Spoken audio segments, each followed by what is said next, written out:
Good morning all of you. आज हम लोग कल का जो फॉर्मूला बताया था उसका प्रूफ देखेंगे, है ना। जिसमें से पहला है आपका ए यूनियन ए बराबर ए हम लोग को लाना था, पहला ही फॉर्मूला था।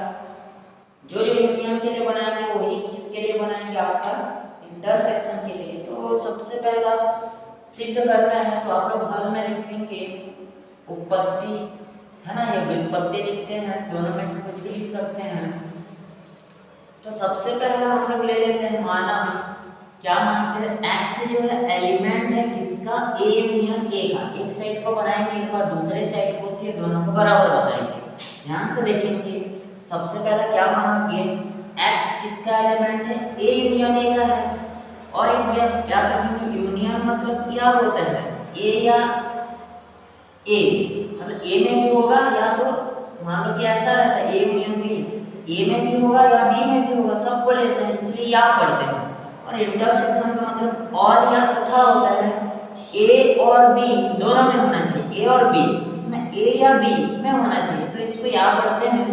तो जो x element A union A है, इसको ऐसा लिख सकता हूँ, एक्स एलिमेंट ए या एक्स एलिमेंट ए। एक्स इस ए का एलिमेंट है या तो ये का एलिमेंट है, दोनों हो सकते हैं। तो इसको दोनों तो ये है समान है, तो एक्स एलिमेंट है ए का, केवल एक्स ए का एलिमेंट है, एक्स ए का एलिमेंट, दोनों को एक बार लिखा, एक बार लिख सकता हूँ। तो यहाँ से देखो तो एक्स एलिमेंट है ए यूनियन ए का, एक्स एलिमेंट है ए का। एक्स अगर ए यूनियन ए का एलिमेंट है और ए का भी एलिमेंट है, एक्स के जितने अवयव ए यूनियन ए में है उतने अवयव केवल ए में है। तो चूंकि एक्स इसका भी एलिमेंट है इसका भी एलिमेंट है, तब क्या हो जाएगा, ए यूनियन ए सबसेट होगा ए का। कहने का मतलब x के सभी अवयव ए यूनियन ए में है, x के सभी अवयव ए में है, तो ए यूनियन ए के भी सभी अवयव किस में होंगे, ए में होंगे, है ना। तो x अगर किसी का एलिमेंट है, x और किसी का एलिमेंट है, तो ये दोनों आपस में भी क्या रहते हैं, एक दूसरे के एलिमेंट होते हैं। तो ए यूनियन ए सबसेट क्या हो जाएगा, ए। इसको समीकरण 1 दे देते हैं। सेम काम उल्टा करना है, क्या करेंगे, पुनः माना, क्या मानेंगे, x एलिमेंट है किसका, राइट से लेंगे a का। अगर x एलिमेंट है a का, इसको ऐसा लिख सकते हैं, तब x एलिमेंट a या x एलिमेंट a, इसका उल्टा प्रोसेस, x a का एलिमेंट होगा या तो x a का एलिमेंट होगा, है ना। तो इसको ऐसा लिख सकते हो, x element a union a। अगर a और a का अलग अलग से एलिमेंट है तो यूनियन का भी एलिमेंट होगा। तो x a का एलिमेंट है, x a यूनियन a का एलिमेंट है, तब ये दोनों भी एक दूसरे के एलिमेंट होंगे, मतलब ए सबसेट होगा किसका, ए यूनियन ए का। इसको समीकरण 2, ठीक। तो समीकरण 1 और 2 से क्या आपको कल पता है, ए सबसेट है बी का और बी सबसेट है ए का। तब हमको एक तो थ्योरम था, ए और बी आपस में क्या होते हैं, बराबर होते हैं। तो ए यूनियन ए सबसेट है ए का और ए सबसेट है ए यूनियन ए का, तब समीकरण 1 व 2 से क्या मिलेगा, ए यूनियन ए बराबर क्या मिलेगा, ए। यही हम लोग को प्रूव करना है ना। तो ध्यान से देखते हैं, सबसे पहले जो भी क्वेश्चन दिया रहेगा उसको क्या लेंगे, x के एलिमेंट के बराबर लेंगे, फिर दोनों को अलग अलग करेंगे, दोनों को एक बार लिखेंगे क्योंकि दोनों वही a ही है। तब x इसका एलिमेंट है, x इसका एलिमेंट है, ये दोनों भी एक दूसरे के एलिमेंट होंगे, मतलब एक दूसरे के सबसेट होंगे। अब उल्टा प्रोसेस लेना है, ए से लेना है, तो ए लिया, फिर ए या ए में लिखा, फिर यूनियन में लिखा, फिर ये दोनों भी क्या होंगे, एक दूसरे के सबसेट होंगे। तब समीकरण 1 और 2 से ये दोनों आपस में क्या हो जाएंगे, बराबर होंगे। तो इस प्रकार आपको बनाना है, इसका प्रैक्टिस लगेगा, एक दो बार यहाँ से क्वेश्चन आते ही हैं, तो इसको 2-3 बार आपको अच्छे से प्रैक्टिस करना है। तो अगर यही क्वेश्चन आपका इंटरसेक्शन का रहता है ना, जो यूनियन का है, ये क्वेश्चन अगर आपका इंटरसेक्शन का रहता तो सेम होता, यहाँ पे बस क्या हो जाएगा, और यहाँ पे क्या हो जाएगा आपका, और जो जो चिन्ह है यहाँ पे यूनियन की जगह क्या होता है, इंटरसेक्शन, यहाँ पे क्या होता है, इंटरसेक्शन, है ना। मतलब जहाँ जहाँ यूनियन है वहाँ पे क्या हो जाएगा आपका इंटरसेक्शन वाला क्वेश्चन आ जाएगा।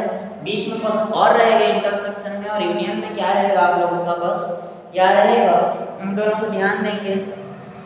हम लोग का ये दो फॉर्मूला एक साथ हो गया। इसी प्रकार और एक फॉर्मूला हम लोग पढ़ते हैं कि A यूनियन B बराबर B यूनियन A, ये क्रम विनिमय नियम था, है ना। तो इसका भी हल देखेंगे तो सबसे पहला क्या लिखेंगे, माना x element A union B, फिर क्या लिखेंगे x एलिमेंट A या x एलिमेंट B, फिर क्या लिखेंगे आगे पीछे लिख सकते हैं x एलिमेंट B या x एलिमेंट A, B को पहले लिख दिया तो x एलिमेंट क्या हो जाएगा B यूनियन A, B को पहले लिखा तो B यूनियन A लिख सकता हूं, है ना। तो x एलिमेंट है A यूनियन B का, x एलिमेंट है B यूनियन A का, तब क्या मिलेगा x एलिमेंट क्या मिलेगा A यूनियन B सबसेट होगा किसका, B यूनियन A का, इसको समीकरण 1। उसी प्रकार सेम काम क्या करेंगे, इधर से लेंगे तो क्या लिखेंगे, मान x element B union A, फिर x एलिमेंट B या x एलिमेंट क्या हो जाएगा A, तो इसको फिर से x एलिमेंट A या क्या लिखेंगे x एलिमेंट B, फिर से क्या लिखेंगे x element A union B, फिर से इसको देखेंगे तो B यूनियन A, ये A यूनियन B है, तब क्या मिलेगा आपका A यूनियन B, सॉरी उल्टा हो जाएगा B यूनियन A सबसेट होगा A यूनियन B का। तो इसको समीकरण 2, समीकरण 1 और 2 से पता है आपका ये इसका सबसेट है, ये इसका सबसेट है, ये दोनों आपस में बराबर होंगे। तो समीकरण 1 और 2 से क्या मिलेगा A यूनियन B बराबर क्या हो जाएगा आपका B यूनियन A। तो ये आपका क्या हो जाएगा, क्वेश्चन प्रूफ हो जाएगा। तो इस प्रकार ये आपका दूसरा है इंटरसेक्शन वाला लेंगे, तो यहाँ से बस क्या हो जाएगा इंटरसेक्शन, जहाँ पे या है वहाँ पे क्या हो जाएगा आपका और होगा। तो इस प्रकार हम लोग क्या करेंगे, ये सेकंड टाइप का हुआ। तीसरा जो फॉर्मूला था A यूनियन B फिर यूनियन C, है ना। तो ये आपका फिर बाकी जो क्वेश्चन हम लोग का बचा हुआ है ना, प्रूफ का जो क्वेश्चन है उसको हम लोग क्या करेंगे, आपको PDF के द्वारा भेजेंगे। आप लोग को क्वेश्चन को आपको बनाना है, वो बन जाएगा, क्योंकि आपको कैसे एलिमेंट लेना है ये आप लोगों को समझ में आ गया है। तो ऐसे आप लोग को बनाना है, जो यूनियन का 4 सूत्र है और इंटरसेक्शन का जो 4 सूत्र है आपको बनाएंगे। अगर आपका यूनियन का बनता है तो इंटरसेक्शन का आसानी से बनेगा, अगर इंटरसेक्शन का बना लोगे तो यूनियन का बनेगा बस। और यार में फर्क होता है। तो अभी तक आप लोगों को प्रश्नावली 5 तक हुआ है, बहुत लोगों को होमवर्क भी आ चुका है, कुछ विद्यार्थी अभी भी ऐसे हैं जो प्रश्नावली 5 तक नहीं बनाए। तो मैं आपको बताया था कि समुच्चय का कम से कम डेली का डेली बना के भेजना है, त्रिकोणमिति का तो आप लोग अभ्यास करते रहना है, तो आप लोग भेजेंगे। उसके बाद और एक और फॉर्मूला है जिसमें से आप लोगों का है D Morgan's law. D Morgan's law में ये है कि आपका इसको भी थोड़ा सा देख लेंगे, डी मॉर्गन लॉ है ना। डी मॉर्गन लॉ क्या है, A यूनियन B का डैश, डैश मतलब होता है इसको पूरक पढ़ते हैं, कॉम्प्लीमेंट पढ़ते हैं या डैश पढ़ते हैं। डैश मतलब होता है, आप सभी का पुनः एक बार स्वागत।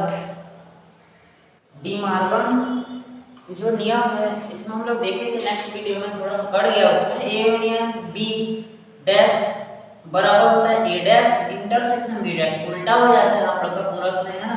A डैश B डैश तो रहेगा, यूनियन का इंटरसेक्शन, इंटरसेक्शन का यूनियन, यूनियन का इंटरसेक्शन और इंटरसेक्शन का यूनियन। तो ये जो डी मॉर्गन्स नियम है कभी कभी प्रयोग होते हैं एक क्वेश्चन में, तो इसको आप लोग को देख लेना है, इसका व्युत्पत्ति नहीं आता है ना। तो ये डी मॉर्गन्स लॉ है, इसको छोड़ के आप लोग को एक सिंपल एग्जांपल बता रहा हूँ कि A माइनस B कैसे निकालते हैं। जैसे कि A की जगह अगर दिया है 1 3 5 7 और B की जगह अगर दिया है 3 5 8 और 9, तो अगर आप लोगों को क्वेश्चन में A माइनस B पूछेगा तो A को B से घटाना है, तो A को B से घटाएंगे तो 3 और 3 घटेगा, 5 और 5 घटेगा, 1 7 8 9 तो बचेंगे। लेकिन A से अगर B को घटाते हो तो घटने के बाद A में जो बचता है उसको लिखा जाता है। ध्यान देंगे, 1 3 5 7 A को ही देखना है, एक में 1 3 5 7 है। फिर B को देखो कि B में से कितना ऐसे अवयव हैं जो इससे मिलते हैं, 3 है तो 3 घटेगा, 5 है तो 5 घटेगा। लेकिन यहाँ 8 और 9 नहीं है A में, तो इसको देखना नहीं है, तो A में शेष जो बचेंगे उसको लिखना है। कब A से B को घटाओगे तब। लेकिन अगर B से A को घटाना है तो B को पहले देखेंगे और B में से A को घटाते जाएंगे, B में जो शेष बचेगा उसको लिखना है। डिफरेंस ये है, ए से बी को घटाएंगे तो ए में जो शेष बचेगा उसको लिखेंगे, और बी से ए को घटाएंगे तो बी में जो शेष अवयव हैं उसको हम लोग क्या करेंगे, लिखेंगे। ठीक, तो ये आप लोग का दो फार्मूला हुआ। उसके बाद एक तो फार्मूला और है, फिर यहाँ से आप लोग समुच्चय का फार्मूला आप लोगों का समाप्त होगा। ए यूनियन ए डैश बराबर ए होता है। डैश कैसे निकालते हैं, जैसे कि u बराबर मान लो, समझ लो 1 2 3 4 5 6, ए बराबर दिया है 1 2 3 4, ये सार्वत्रिक समुच्चय है, और ए दिया है, आपको पूछेगा ए डैश निकालिए, तो ए डैश मतलब कि ए में जो है उसको छोड़ दो, मतलब कि ए डैश कैसे निकालेंगे, u माइनस ए, u में क्या है 1 2 3 4 5 6, ए में क्या है 1 2 3 4, 1 2 3 4 कटेंगे, केवल क्या बचेंगे 5 और 6, तो ए डैश बराबर क्या हो जाएगा आपका 5 और 6। ए में जो है उसको छोड़ दो, शेष जो u में बचेंगे उसको लिखना है ए डैश। तो ए डैश ऐसे निकालते हैं, ए यूनियन ए डैश का जो मान है वो क्या होगा आप लोगों का, ए होगा। ए इंटरसेक्शन अगर ए डैश निकालेंगे तो उसका मान क्या होता है आपका 5 होता है। उसी प्रकार आपका ए डैश का डैश निकालेंगे, ए डैश का डैश तो क्या हो जाएगा, ए हो जाएगा। उसके बाद आप लोगों का अगर u का डैश निकालेंगे तो 5 हो जाएगा। उसी प्रकार आपका 5 डैश निकालेंगे तो ये हो जाएगा u। कहने का मतलब ये है, इसका फिर से डैश निकालूंगा, तो इसका फिर से डैश निकालूंगा तो 5 और 6 को छोड़ दो, क्या क्या बचेंगे, 1 बचेगा 2 बचेगा 3 बचेगा 4, ये किसके बराबर हुआ, ए के बराबर, इसलिए ए डैश का डैश बराबर ए होता है। ए यूनियन ए डैश निकालूंगा, अगर ए और ए डैश के यूनियन निकालूंगा तो क्या है 1 2 3 4 5 6, है ना। तो ए और ए डैश का यूनियन निकालूंगा तो किसके बराबर मिलेगा, u के बराबर मिलेगा, मतलब कि सार्वत्रिक समुच्चय के बराबर मिलेगा। और इन दोनों का इंटरसेक्शन निकालूंगा तो 1 2 3 4, इसमें 5 6, दोनों में कुछ भी कॉमन नहीं है, तो जिसमें कॉमन नहीं होता उसको रिक्त समुच्चय किससे दर्शाते हैं, 5 से, इसीलिए ए इंटरसेक्शन ए डैश का मान क्या हो जाएगा, 5 हो जाएगा। u डैश, इसका अगर हम लोग डैश निकालूंगा इसका, तो इसका उल्टा क्या हो जाएगा, कुछ नहीं है उसमें, तो इसका उल्टा 5 हो जाएगा। और 5 का अगर उल्टा निकाल दूंगा, कुछ नहीं है, उसका उल्टा क्या हो जाएगा, सब कुछ है, तो सब कुछ है मतलब क्या हो जाएगा u।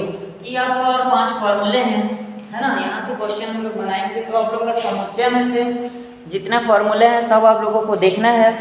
यहाँ से आप लोग प्रश्नावली 6 और 7 बना सकते हैं नए बुक में, है ना। पुराने बुक में प्रश्नावली 6 ही है। यहाँ से आपको बस घटाने वाला दिया है, घटाने का जितना भी वैल्यू प्रश्नावली 6 में दिया है, इसमें से और एक फॉर्मूला है उसको भी हम लोग लिख लेते हैं ना, फिर यहाँ से फॉर्मूला आप लोगों को खत्म हो जाएगा। तो आप लोग का जो लास्ट फॉर्मूला है वो है आप लोगों को डेल निकालना, कि डेल कैसे निकाला जाता है। तो डेल निकालने का सूत्र ये है, जैसे कि आप लोग ए डेल बी निकाल रहे हैं, है ना। कौन सा फॉर्मूला निकाल रहे हैं, ए डेल बी। तो ए डेल बी का जो फॉर्मूला होता है तो क्या होगा आपका, A minus B union B minus A, मतलब ए से बी को घटाएंगे और किससे, बी से ए को घटाएंगे, दोनों का यूनियन निकालेंगे तो ए डेल बी मिलेगा, है ना। ये आपका नेक्स्ट फॉर्मूला है। जबकि आपको अगर बी डेल ए पूछेगा तो उल्टा हो जाएगा, क्या हो जाएगा, बी माइनस ए इंटरसेक्शन क्या हो जाएगा, ए माइनस बी। अगर बी डेल ए पूछेगा तो बी माइनस ए, सॉरी यूनियन क्या हो जाएगा, ए माइनस बी, बी को पहले लिखना है। अगर ए डेल बी पूछेगा तो ए को क्या करना है, आप लोगों को पहले निकालना है। तो ये आपका ए डेल बी निकालने का सूत्र हुआ। तो यहाँ से आप लोगों का जो नेक्स्ट प्रश्नावली है 6 वो आपका बन जाता है। तो 6 और 7 जो है इसी फॉर्मूले से आप लोगों को बनाना है। कल हम लोग फिर से एक बार 6 और 7 को देखेंगे, जो भी डाउट रहेगा 6 और 7 को आप लोग बना सकते हैं। कल के वीडियो में पुनः एक बार 6 और 7 का क्वेश्चन रहेगा, आज PDF भी भेजा जाएगा, बना भी सकते हैं। फिर एक प्रश्नावली लास्ट आप लोगों का बचा है, फिर आपका समुच्चय जो है समाप्त हो जाएगा। धन्यवाद।